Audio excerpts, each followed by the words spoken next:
A new way to make breakfast, easy and delicious recipe, SHAKSHUKA my way, guys. Super delicious. We're only gonna need 1 pan, 5 eggs. It's a serving of 3 to 4 people. How easy can that get? I hope you enjoy this recipe, and if you do, please don't forget to give me a big like and a big share and a big subscribe, and I will see you next week with a brand new video. Ciao. Let's begin by gathering all of our ingredients, as this is just gonna make everything so much easier. In a large skillet or pan, let's add in our choice of oil. For this recipe, I did use 2 tablespoons of olive oil, and we're gonna turn the stovetop to a medium heat.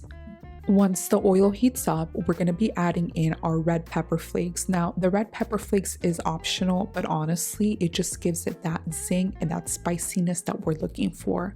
Next, we're going to be adding our garlic slices.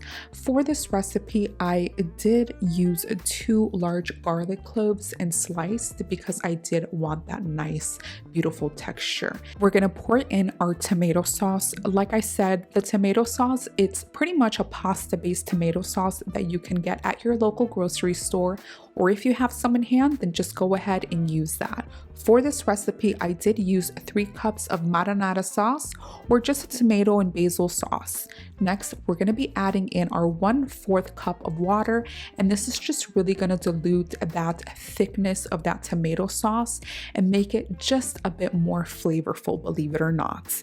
Now let's just give this a really good mix, and we're going to be simmering this for 3 to 5 minutes because we do need to cook the sauce. At this point, you can add a bit of more freshly ground black pepper or the black pepper that you have at your house, and this is optional.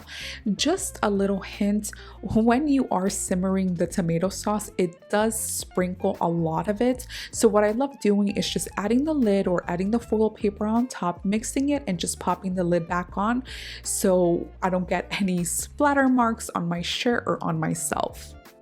Crack the eggs onto the tomato sauce, leaving a bit of space in between each egg. For this recipe, I did use 5 large eggs.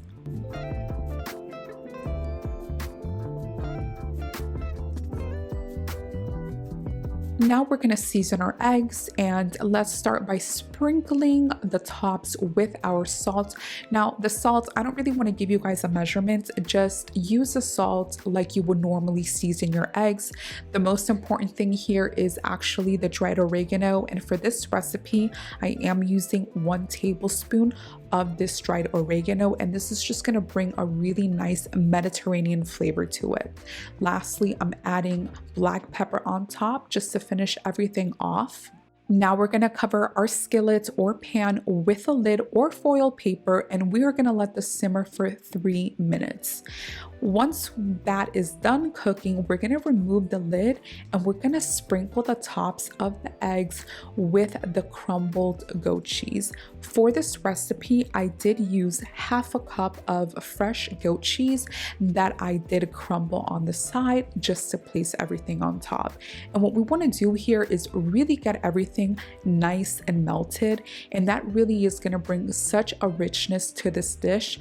Like I said at the beginning of the intro, minimal ingredients, maximum flavor. This option is honestly up to you. I am adding either cilantro or parsley, what I have on hand, chopped up. I would say about 1/4 of a cup right on top of that beautiful dish. It really just adds a fresh flavor and a beautiful color contrast to this dish. Place the lid or foil paper back on and let this cook for another 3 to 5 minutes more. The time will depend on how runny you do like your eggs. For example, I love my eggs to be on the runnier side when it comes to the yolk, so I did cook this egg for 3 to 5 minutes. If you like your egg to be a little bit more hard, then just let it cook a little bit more. I would say for 7 to 9 minutes more. To end on a colorful note, if you'd like, you can place a little bit more of either cilantro or parsley, or like I'm doing, I just slithered up some scallions that I'm adding on top to just add a bit of that oniony note that I'm looking for. And I'm gonna be serving this with sliced and toasted bread, but you can honestly have this with like avocado slices, or the traditional way, which is a warm pita bread on the side, or even like a side salad. Like I said, look how beautiful this yolk looks, really runny with that beautiful sauce. And I'm just gonna dip that bread in. Look how beautiful that tomato sauce holds on that bread. Guys, simple ingredients, maximum flavor. You are gonna love this recipe. If you did enjoy this recipe and you found it helpful, please give me a like, a comment, and a share. I would really appreciate it. And if you have any feedback, please don't forget to hit me up on my DMs, on my comments. I would love to help. I'll see you next week with a brand new video. Ciao.